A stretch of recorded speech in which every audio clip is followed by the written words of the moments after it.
चंदेरी साड़ियों का नाम सुनते ही महिलाओं के चेहरे पर चमक आ जाती है। तो हमारी यह खबर साड़ी पहनने वाली महिलाओं को अवश्य देखना चाहिए कि एक चंदेरी साड़ी में आखिर कितनी मेहनत और लागत लगती है और इसे रखने का सही तरीका क्या है।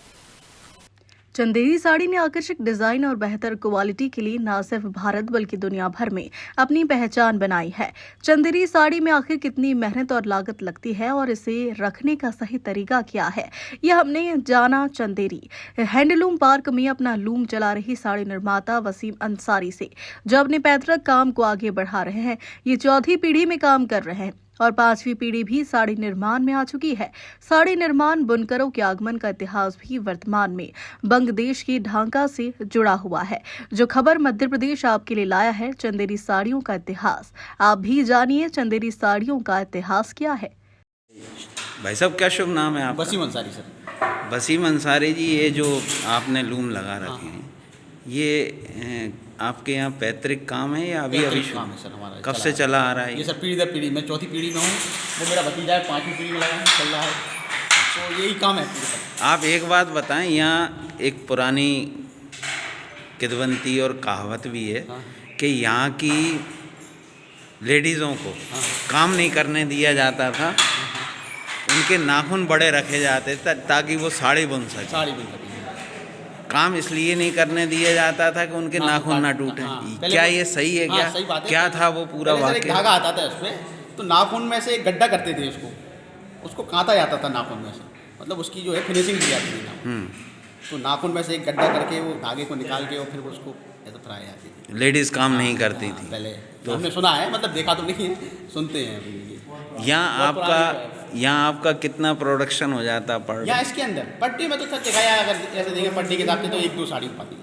1 या 2 साड़ी? जैसे मान लो कोई साड़ी 8 दिन में बन रही है, कोई 10 दिन में, कोई 15 दिन में, है ना, कोई 2 दिन में भी बन जाती है प्लेन। तो एक साड़ी पे लगभग अगर अपन नॉर्मल साड़ी देखें तो लगभग कितनी लागत आ जाती है? एक नॉर्मल साड़ी पे अगर देखें हम तो लागत टोटल मजदूरी वाला के कपड़ा में, प्लेन साड़ी जैसे होगी तो समथिंग लागत उसमें ये समझो 1500 से 1600 रुपये।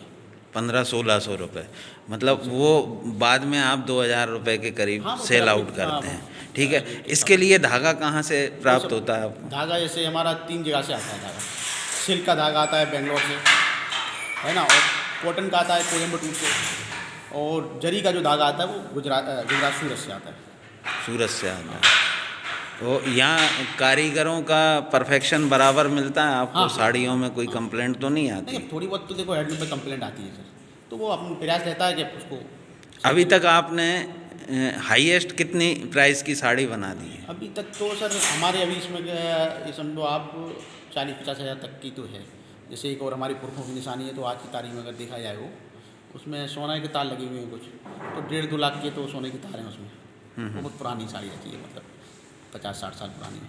और ये चंदेरी साड़ियों का ये बोला जाता है एक फोल्ड पे कभी नहीं रखना चाहिए। हाँ, ये सही है। क्या ये सही है? सही है। क्यों नहीं रखना चाहिए? सर इसमें एक तो पहली बात मैं आपको बताऊं कि चंदेरी से मतलब नहीं है, जो भी प्योर चीज़ है, प्योर धागे जो भी 100% प्योर चीज़ जिसमें लगी है, तो वो नाजुक की साड़ी होगी। जैसे आप टसर ले लो, है ना, सिल्क ले लिया, सिल्क जो भी ले लेंगे आप, तो नाजुक होगी। जिस चीज़ में मिक्स हो गया सिंथेटिक वगैरह, उसको आप चाहिए सर। और एक बात और कही जाती है कि चंदेरी साड़ी को हमेशा मठे में, लस्सी में धोना चाहिए। क्या ये सही है? नहीं, ऐसा तो खैर नहीं सुना, मैं आपसे सुना हूँ, मेरे को नहीं है इसकी जानकारी। बाकी ड्राई क्लीन की तो कहते हैं हम लोग, ड्राई क्लीन। अच्छा, ये तो नहीं बता सकते हैं कि कहाँ से हैं, बाकी हमारी तो पीढ़ी दर पीढ़ी का ही काम चला रहा है। वैसे तो बताते हैं यहाँ के जो बुनकर लोग जो आए थे उस टाइम, तो वहीं से आए हैं। जैसे कहाँ से? बांग्लादेश से आए, कहाँ से आए, मतलब ढाका से।